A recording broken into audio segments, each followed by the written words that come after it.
चलिए शुरू करते हैं हमारा अगला टॉपिक।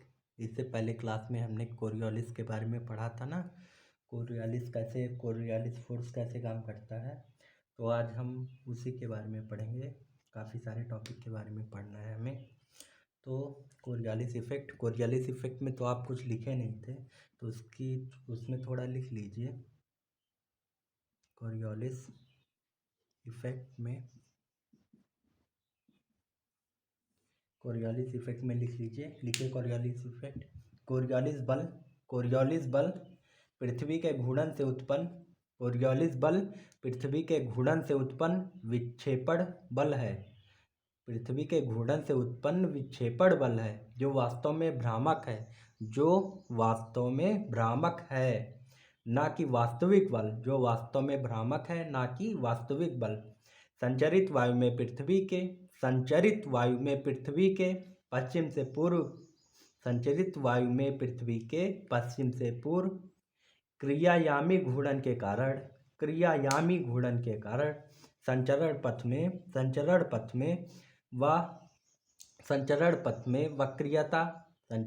में वक्रियता एवं निर्धारित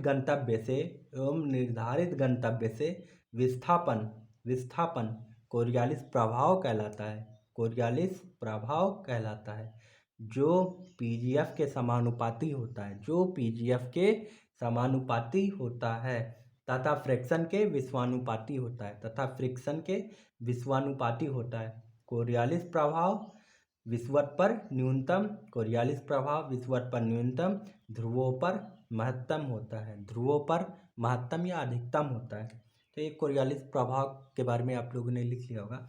आज हम कौन सा टॉपिक पढ़ेंगे देखिए। एक तो हम पढ़ेंगे फेरेल्स लॉ के बारे में पढ़ने वाले हैं। दूसरा क्या है,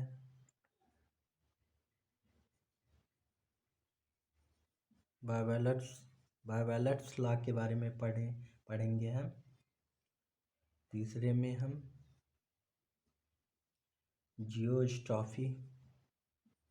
जियोस्ट्रॉफी क्या है, भूविक्षेपण, इसको बोलते हैं भूविक्षेपण। इसके बारे में पढ़ेंगे, भूविक्षेपण क्या है। इस चौथा हमारा टॉपिक है सब ग्रेडियंट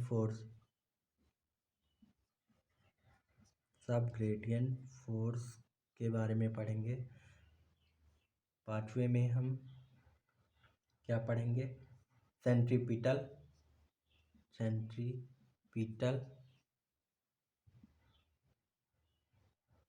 एक्सीलरेशन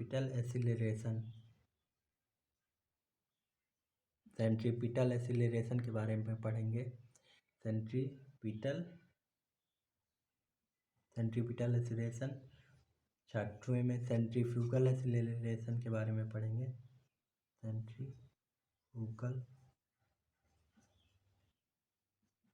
सेंट्रीफ्यूगल एक्शन के बारे में पढ़ेंगे।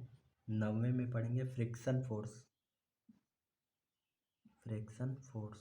ये इतना हमें पढ़ना है। फेरेल्स लॉ, फिर वायवलेट्स लॉ, फिर जियोस्ट्रॉफी, इसको कहते हैं भूविक्षेपण प्रभाव, जियोस्ट्रॉफी। फिर क्या पढ़ेंगे, अभिकेंद्र त्वरण पढ़ेंगे, अपकेंद्र कार्य पढ़ेंगे, घर्षण बल। तो ये सारे टॉपिक आज हमको पढ़ने हैं। तो कोरियोलिस तो आप लोगों ने पढ़ लिया होगा, कोरियोलिस इफेक्ट। तो आगे चलते हैं। फेरेल लॉ में लिखिए, फेरेल के नियम के अनुसार कोरियोलिस पवन का विक्षेपण, फेरेल के नियम के अनुसार कोरियोलिस प्रभाव पवन का विक्षेपण उत्तरी गोलार्ध में दाहिनी ओर एवं दक्षिणी गोलार्ध में बाईं ओर होता है। देखिए तो हमने बता दिया था कोरियोलिस में कि उत्तरी गोलार्ध में ये यहाँ पर क्या दाहिनी ओर होगा। यहाँ पर इसका क्या कोरियोलिस प्रभाव के बारे में हमने पढ़ा दिया था ना, कोरियोलिस प्रभाव कैसे काम करता है। वही फेरेल लॉ वही बता रहा है कि ये उत्तरी गोलार्ध में ये दाहिनी ओर, यहाँ से खड़े होंगे तो दाहिनी ओर इस तरह से डिफ्लेक्शन होगा, और दक्षिणी गोलार्ध में किस तरह से बाईं ओर डिफ्लेक्शन होगा, इस तरह से डिफ्लेक्शन होगा। यही फेरेल लॉ है। बस फेरेल लॉ हो गया, यही है फेरेल लॉ। अब आगे चलते हैं, कौन सा टॉपिक हमको पढ़ना है। फेरेल लॉ हो गया, कोरियोलिस हो गया। फिर हमें आगे अब बेवेलेट्स लॉ क्या है? बेवेलेट्स लॉ, इसके बारे में हमको पढ़ना है कि ये क्या है। तो इसमें पहले लिखिए बेवेलेट्स लॉ में बेवेलेट्स नियम बेवेलेट्स नियम के अनुसार उत्तरी गोलार्ध में यदि पवन दिशा निरीक्षक के पक्ष भाग से है, निरीक्षक मतलब ऑब्जर्वेशन के पक्ष भाग से है, तब उसकी दाहिनी ओर उच्च दाब एवं बाईं ओर निम्न दाब होगा। तब उसके दाहिनी ओर उच्च दाब एवं बाईं ओर निम्न दाब होगा। यह नियम भी कोरियालिस प्रभाव पर आधारित है। यह नियम भी कोरियालिस प्रभाव पर आधारित है तथा इसका अनुपालन ऊपरी संचरण एवं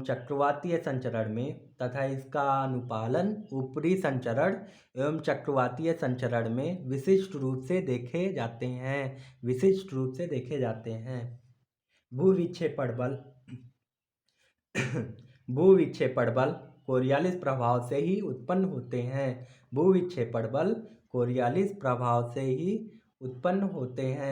यह भी एक भ्रामक बल है जो ऊपरी संचरण में उत्पन्न होता है। पीबीएल के ऊपर कार्य करता है। प्लैनेटरी बाउंड्री लेयर, पीबीएल मतलब प्लैनेटरी बाउंड्री लेयर, पीबीएल के ऊपर कार्य करता है जहाँ फ्रैक्शन नगण्य है। यदि पीजीएफ उच्च हो तथा फ्रैक्शन न्यूनतम जिससे कोरियालिस विस्थापन में इतनी वृद्धि हो कि वायु संचरण समदाब रेखाओं के समानांतर हो जाए, तब इसे भूविक्षेपी प्रभाव कहते हैं तथा इन पवनों को भूविक्षेपी पवन कहते हैं। भूविक्षेपी पवन के बारे में भी लिख लिया, आगे लिखते हैं। इस प्रकार भूविक्षेपण एक परिणामी बल होता है जो कि विंड वेलोसिटी एवं कोरियालिस प्रभाव के समानुपाती तथा घर्षण के विषमानुपाती होता है। उदाहरण जेट धारा एवं भूविक्षेपी पवन है। यदि समदाब रेखाएं वृत्तीय हों तथा भूविक्षेपी पवनें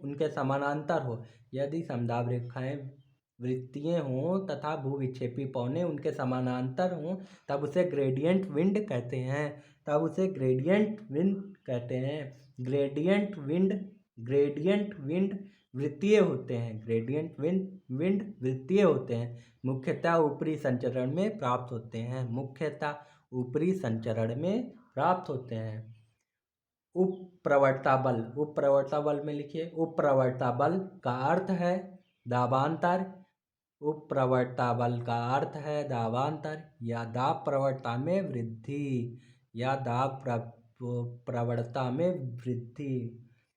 वृहद अंतर या दाब प्रवणता में वृहद अंतर। उपप्रवणता बल का अर्थ है दाबांतर या दाब प्रवणता में वृहद अंतर। लिखिए। उपप्रवणता बल को दर्शाने में समदाब रेखाएं अति संकीर्ण खींची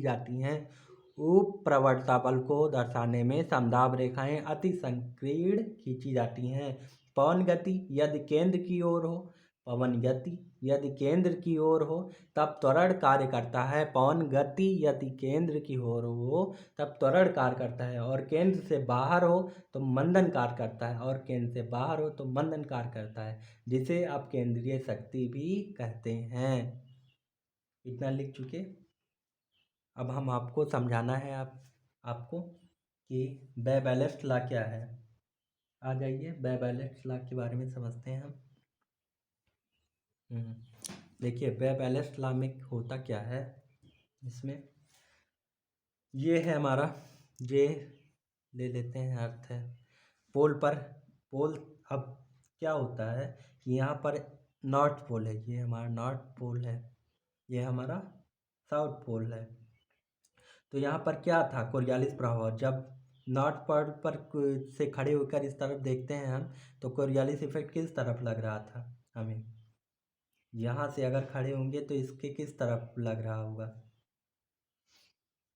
या फिर हम ऐसे देख लेते हैं, ये है, इस तरह से देखते हैं, कोई विंड नीचे से ऐसे आ रही है, ऐसे आ रही है, तो वो अपने राइट वर्ड डिफ्लेक्शन होगा, इस तरफ डिफ्लेक्शन होगी, ठीक, कोरियालिस इफेक्ट के कारण। या कोई विंड ऊपर से नीचे आ रही है इस तरफ से, तो वो भी अपने राइट वर्ड, अब यहाँ से इस तरफ से देखेंगे तो राइट वर्ड, ये लेफ्ट वर्ड डिफ्लेक्शन हो जाएगा, अपने लेफ्ट वर्ड डिफ्लेक्शन हो जाएगा, ठीक ना, इस तरह से डिफ्लेक्शन होगा। तो जिस तरह से, जैसे ही इस तरह से डिफ्लेक्शन हो रहा है, ऐसे पवन आ रही है, इस तरह से डिफ्लेक्ट हो रहा है। अब ये डिफ्लेक्शन जो जिस तरफ हो रहा है, तो यहाँ पर क्या हो रहा है, यहाँ पर जब पवनों की गति इस तरफ, पवनें ज़्यादा डिफ्लेक्ट होंगी, तो यहाँ पर क्या होगा, इस साइड में क्या हाई प्रेशर बनेगा, और इसके इधर फिर लेफ्ट प्रेशर बनेगा, ये लो प्रेशर का बेल्ट बन जाएगा, इधर लो प्रेशर बनेगा, इधर हाई प्रेशर बनेगा। क्यों? क्योंकि कोरियालिस इफेक्ट के कारण, पवनों के डिफ्लेक्शन के कारण, जैसे नीचे से पवन आ रही ना, इस तरह से ऐसे डिफ्लेक्ट हो गई, ये नॉर्थ पोल में इस तरह से राइट वर्ड डिफ्लेक्ट हो रही, और साउथ पोल में किस तरह ऐसे आ रही पवन, तो अपने लेफ्ट वर्ड डिफ्लेक्ट हो रही है, लेफ्ट वर्ड वो डिफ्लेक्ट होती है। तो इस तरह से बन रहा है ना, लेफ्ट वर्ड डिफ्लेक्ट होगी, तो यहाँ पर हाई प्रेशर बन जाएगा, इसका लेफ्ट वर्ड किधर हो जाएगा, ऐसे खड़ी होगी तो ये लेफ्ट वर्ड, तो हाई प्रेशर यहाँ पे बनेगा, यहाँ पर बनेगा, ये कोरियालिस इफेक्ट ही है। बस जिधर पौने जो हैं, जो जिस तरह से विंड जो है, जिस तरह से, जिस तरह जिधर जिधर डिफ्लेक्ट हो रही है, उस एरिया में हाई प्रेशर बन जा रहा है, क्योंकि वहाँ पर पौने आ जा रही हैं, वहाँ पर पौने काफ़ी विंड आ जाएगी ना। नॉर्थ पोल से अगर हम नीचे की तरफ देखते हैं, देखिए ऐसे, तो घूर्णन के कारण राइट वर्ड डिफ्लेक्ट होता है, तब वहाँ हाई प्रेशर क्रिएट होगा। तो यही है राइट वर्ड डिफ्लेक्शन, ये लो प्रेशर यहाँ पर बन रहा है, ये हाई प्रेशर, इस तरह से हम देखते तो यहाँ पर हाई प्रेशर, यहाँ पर लो प्रेशर बनता है। तो यही है बेयर्स लॉ, कोरियालिस से ही रिलेटेड है, कोरियालिस आप देख लेंगे तो आपको अच्छे से समझ में आ जाएगा। ये हो गया। अब आगे चलते हैं, कौन सा लॉ है, जियोस्ट्रॉफी को समझना है, हम ले लेते हैं समदाब रेखाएं ले लेते हैं। ये हम ले लिए 1000 MB का दाब यहाँ पर ले लिए। दूसरी समदाब रेखाएं 980 ले लेते हैं। फिर तीसरी ले लेते हैं हम 960। ठीक, अब ये रेखाएं ले लेते हैं 940। ये लेते हैं 920। फिर ये लेते हैं 900 MB। अब ये 1000 MB 900 MB, तो यहाँ पर क्या बनेगा, लो प्रेशर बनेगा, यहाँ पर हाई प्रेशर बनेगा। ठीक, अब ये पौने ऊपर किस तरह, इसकी दिशा किस तरह होगी, इस तरह ऊपर की तरफ चलेंगी ये पौने, इस तरह। ठीक है, विंड का किस तरह, ऐसे ऐसे चल रही है ना, विंड नीचे से ऊपर चल रही है, ये विंड चल रही है इस तरह से। अब विंड इसमें हाई प्रेशर, यहाँ पर अगर हम देखेंगे तो जैसे जैसे ऊपर जाएंगे तो कोरियालिस का मान क्या होगा, ध्रुव, ये जैसे जैसे यहाँ पर कोरियालिस का मान उच्च होगा, ऐसे ऐसे कोरियालिस का मान बढ़ता जाएगा ना। कोरियालिस हाई प्रेशर है, यहाँ पर क्या, यहाँ पर कौन सा एंगल, 45 डिग्री का एंगल बन रहा है, कोरियालिस इतना डिफ्लेक्ट हुआ। फिर यहाँ पर 60 डिग्री का एंगल बन रहा है, 60 डिग्री डिफ्लेक्ट हो रहा है। फिर यहाँ पर क्या हो रहा है, 75 डिग्री एंगल बन रहा है, 75 डिग्री। फिर यहाँ पर क्या हो रहा है, जैसे जैसे यहाँ पर हम देखेंगे 75, तो यहाँ पर अगर हम देखेंगे तो यहाँ पर 90 डिग्री का एंगल बन जा रहा है, कोरियालिस इफेक्ट के कारण यहाँ पर 90 डिग्री का एंगल बन जा रहा है। जैसे क्या हो रहा है, कोरियालिस इफेक्ट हाई प्रेशर से हम लो प्रेशर के, और जैसे हम पोल है, ये हम ले लेते हैं पोल, ये इक्वेटेरियल है, ये इक्वेटर है। तो यहाँ से पोल से इक्वेटेरियल के तरफ विंड जा रही, पोल से इक्वेटर की तरफ जब विंड जा रही है, तो क्या होता है कि जितना ज़्यादा वो एंगल है बढ़ते चला जाता है। यहाँ पर कितना डिफ्लेक्ट हुई, 45 डिग्री डिफ्लेक्ट हुई। जैसे और आगे बढ़ेंगे 60 डिफ्लेक्ट हो रही है, 75 डिग्री डिफ्लेक्ट हुई। आगे आगे चल के पूरा ऐसे विंड ऐसे न जा कर के पूरा विंड ऐसे प्रतीत होता इस तरह से, मतलब ऐसे ऐसे ऐसे ऐसे ऊपर जाएंगे, ऐसे ऐसे होगा ना डिफ्लेक्ट, ऐसे करके ऐसे ऐसे ऐसे ऐसे डिफ्लेक्ट हो रहा है, ऐसे राइट वर्ड डिफ्लेक्ट, ऐसे जा रही ना विंड, फिर इस तरह से राइट वर्ड डिफ्लेक्ट हो रही। तो यहाँ पर कोरियालिस इफेक्ट के यार 45 डिग्री डिफ्लेक्ट हो रही।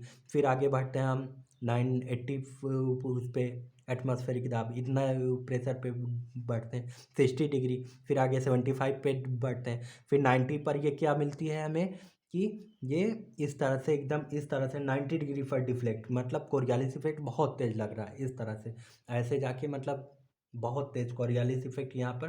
तो यही जो 90 डिग्री पर डिफ्लेक्ट हो गई है, ये जो विंड जा रही है ये पूरा 90 डिग्री यहाँ से ऐसे चली ये विंड पूरा एकदम ऐसे मुड़ गई 90 डिग्री पर डिफ्लेक्ट हो गई। तो इसी को हम कहेंगे जियो स्ट्रॉफी जियोस्ट्रॉफी इफेक्ट कहेंगे। इसी को हम बोलेंगे जियोस्ट्रॉफी, इसी को हम क्या बोलेंगे जियोस्ट्रॉफी इफेक्ट बोलेंगे कि ये 90 डिग्री पर डिफ्लेक्ट हो रही है, और वो क्या है विंड कोरियालिस इफेक्ट के कारण। तो अब चूंकि यहाँ पर क्या है 1000 MB का है या 90, तो इनके बीच में पीजीएफ कितना लग रहा है, पीजीएफ 100 MB का लग रहा है ना। पीजीएफ तो हम आपको बताए थे ना इस पहले वाले लेक्चर में, पीजीएफ क्या है। पीजीएफ तो ये पीजीएफ जो है ये 1000 MB का ये पीजीएफ लग रहा है। तो जियो स्ट्रॉफी जो है भू विक्षेपी बल जो है, ये देखते हैं हम भू विक्षेपी बल जो है ये प्रोपोर्शनल होता है विंड वेलोसिटी, जितना भी विंड वेलोसिटी जितनी तेज होगी, एक्सेलरेट जितनी करेगी उतनी वो होगी विंड वेलोसिटी पे होती है विंड वेलोसिटी, ठीक है ना। पीजीएफ इसको ही बोल देते हैं पीजीएफ पे, मतलब ये बढ़ेगा, अगर पीजीएफ बढ़ेगा तो ये भू विक्षेपी बल भी बढ़ेगा। ये प्रोपोर्शनल होती है किसके, कोरियोलिस के। कोरियोलिस का मान भी बढ़ेगा, अगर कोरियोलिस का मान भी बढ़ेगा तब भी ये जियोस्ट्रॉफी बढ़ेगी। फिर इसके बाद ये इन प्रोपोर्शनल होती है 1/फ्रैक्शन के, ये फ्रैक्शन के इन प्रोपोर्शनल होती है। अगर फ्रैक्शन लग जाए तो इन प्रोपोर्शनल, फ्रैक्शन रोकेगा ना इसको, फोर्स को रोकेगा फ्रैक्शन, तो फ्रैक्शन के इन प्रोपोर्शनल होती है। तो ये हो गया जियोस्ट्रॉफी हो। आई होप आपको समझ में आया होगा। तो देखते हैं जैसे इसमें क्या हो रहा है, इसमें क्या हो रहा है पीजीएफ ऊपर की तरफ लग रहा है, पीजीएफ लग रहा है ना 100 MB, 1000 MB 900 MB, 900 MB, तो ये 1000 और 900 MB के बीच में 100 MB का पीजीएफ लग रहा है। हाई प्रेशर क्रिएट हो रहा है यहाँ पर, और ये लो प्रेशर, तो ये पौने हाई प्रेशर से लो प्रेशर की तरफ जा रही है। पीजीएफ कितना है 100 MB का पीजीएफ लग रहा है, ठीक। फिर इसके बाद ये क्या हो रहा है, और इधर कोरियालिस, अगर कोरियालिस का मन बढ़ा दिया जाए तो ये क्या करती है, कोरियालिस इधर पीजीएफ लग रहा है इधर कोरियालिस लग रहा हो, कोरियालिस मतलब इधर पीजीएफ लग रहा हो और कोरियालिस का मान 90 से बढ़ाते बढ़ाते कोरियालिस ऐसे हो जाए, मतलब कोरियालिस बहुत अत्यधिक कोरियालिस लगे, तो क्या होता है कि ये इस तरह से ऐसे सीधे पीजीएफ लग रहा है, इस तरह से ऐसे कोरियालिस का मान ऐसे ऐसे ऐसे ऐसे करके ऐसे हो जाए, कोरियालिस का मान बहुत ही ज़्यादा बढ़ा दिया है। तो ये इधर पीजीएफ लग रहा है, फिर इधर कोरियालिस इफेक्ट लग रहा है यहाँ पर। तो बीच में ये जो जियोस्ट्रॉफी ये बैलेंस करती है, पीजीएफ एंड कोरियालिस फोर्स के बीच में जियोस्ट्रॉफी बैलेंस करती है। इस तरफ पीजीएफ लग रहा है, इधर हम कोरियालिस लग रहा है, इस तरफ पीजीएफ लग रहा है। तो जियोस्ट्रॉफी क्या होती है, जो geostrophy balance between PGF and Coriolis, तो क्या होगा जियोस्ट्रॉफी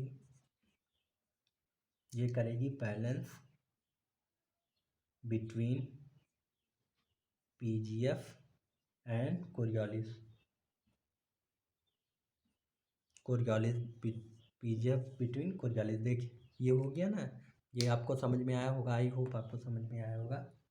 तो ये भू विक्षेपीपन क्या है, अब समदाब रेखाएं, चूंकि ये देखिए समदाब रेखाएं, समान दाब, मतलब इसका इन रेखाओं का दाब ऐसे समदाब रेखाएं, ये समदाब रेखाएं हैं। तो इन्हीं के दिशा में भू विक्षेपीपन भी चलती है, जियोस्ट्रॉफिकल विंड। ये देखिए कोरियालिस के इफेक्ट 90 डिग्री हो रहा है ना, कोरियालिस के इफेक्ट के कारण ये 90 डिग्री का डिफ्लेक्ट हो जा रहा है पवन, तो इसी जियोस्ट्रॉफी इफेक्ट कहते हैं, यही है भू विक्षेपी पवनें ऐसे चलती हैं। समदाब रेखाएं जानते हैं, जहाँ पर सारी हुई ये समदाब रेखाएं, इस जगह पर तापमान समान मिल रहा है, तो ये समदाब रेखाएं हो गई। भूविक्षेपी प्रवाह हो गया, यही हो गया जियोस्ट्रॉफी। अगर हम देखते हैं देखें, अगर हम समदाब रेखाएं बहुत संकीर्ण कर दें, अगर हम समदाब रेखाएं जो है, देखिए समदाब रेखाएं हैं ये हमारी समदाब रेखाएं हैं, ये हम बहुत पास पास कर दें, मतलब संकीर्ण कर दें, बहुत संकीर्ण कर दें, और यहाँ पर 1000 MB का दाब लगे और यहाँ पर हमें 800 MB मिले, तो 200 MB का पीजीएफ लगेगा। मतलब ये फोर्स बहुत तेज काम करेगा, ये पीजीएफ समदाब रेखाएं ये अत्यधिक संकीर्ण होने पर पीजीएफ हाई हो जाएगा। ठीक, ये हो गया इसके बारे में। तो आई होप आपको समझ में आया होगा। सब ग्रेडियंट फोर्स यही है, सब ग्रेडियंट फोर्स। अब फिर से बता दे रहे हैं आप सब ग्रेडियंट फोर्स क्या है आपको।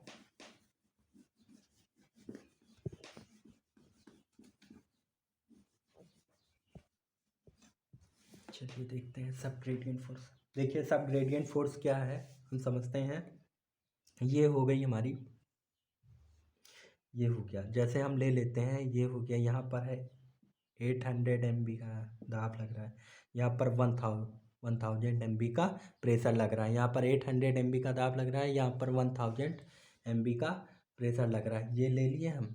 फिर अब इसमें हम क्या करते हैं कि देखिए इसमें क्या करते हैं, इसको हम नीचे ले आए। अगर ये दाब संकीर्ण करते हैं, अत्यधिक समदाब रेखाएं अत्यधिक संकीर्ण कर दें, बहुत संकीर्ण कर दें, तो यहाँ पर हम ले लें, इफ़ यहाँ के बजाय ज़्यादा में नहीं, यहाँ पर ले लें, हम नीचे ले लें, तो यहाँ पर 800 MB का दाब, यहाँ पर 800 MB का दाब ले लें, यहाँ के बजाय इफ़ यहाँ पर ले लें हम, इतने में ही अगर ले लें, बहुत कम डिस्टेंस अगर ले लें तो फोर्स बहुत 200 MB का है, सब बहुत कम डिस्टेंस में फोर्स बहुत बहुत फोर्स कार्य करेगा।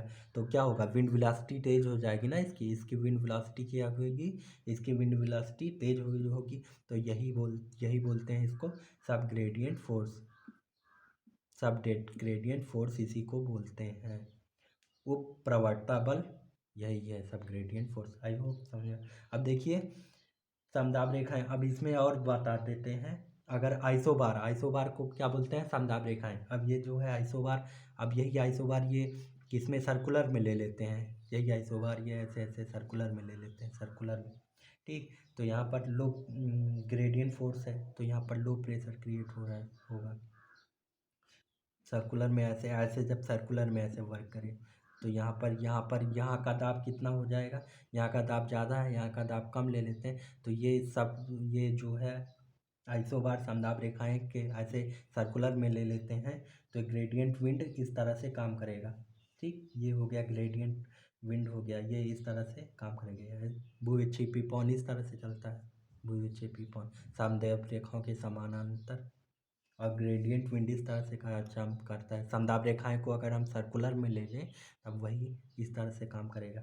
अब देखिए चक्रवात और इसमें डिफरेंस है। वह चक्रवात में क्या होता है, चक्रवात में हाई प्रेशर से अंदर क्या होता है, चक्रवात में ऐसे चक्रवात है इसमें, तो यहाँ पर हाई प्रेशर बनता है, यहाँ पर लो प्रेशर बनता है, परंतु ये कौन सा है, सेंट्रीपिटल एक्सीलरेशन होता है। चक्रवात के बारे में आगे से डिटेल में बनाएंगे, पर समदाब रेखाएं और चक्रवात इन दोनों में डिफरेंस होता है। इनका वो जो क्रिएशन, इनका इस तरह से इनका वर्क करने की स्थिति अलग होती है, तो ये आगे अच्छे से बताएंगे। प्रति चक्रवात में ये अंदर की तरफ ऐसे पौने अंदर की तरफ सर्कुलर मोशन में अंदर की तरफ कार्य करती हैं, सेंट्रीपिटल एक्शन लगता है। और प्रति चक्रवात में पौने यहाँ पर हाई प्रेशर होता है, यहाँ पर लो प्रेशर होता है, ये पौने बाहर की तरफ इस तरह से एक्शन करती हैं, तो इनकी क्रियाविधि अलग होती है। ग्रेडियंट विंड अलग है और ये चक्रवात अलग है। ठीक, क्योंकि इनके केंद्राभिमुख त्वरण कार्य करता है इसमें चक्रवात में इनके, और इसमें बाह्य उसमें त्वरण कार्य करता है, प्रति चक्रवात में सेंट्रीफ्यूगल एक्सीलरेशन कार्य करता है। तो आई होप आपको समझ में आया होगा। अब हम आगे लेक्चर में पढ़ेंगे कि पवन क्या है, पवनों के बारे में पढ़ेंगे हम कि पवन क्या है।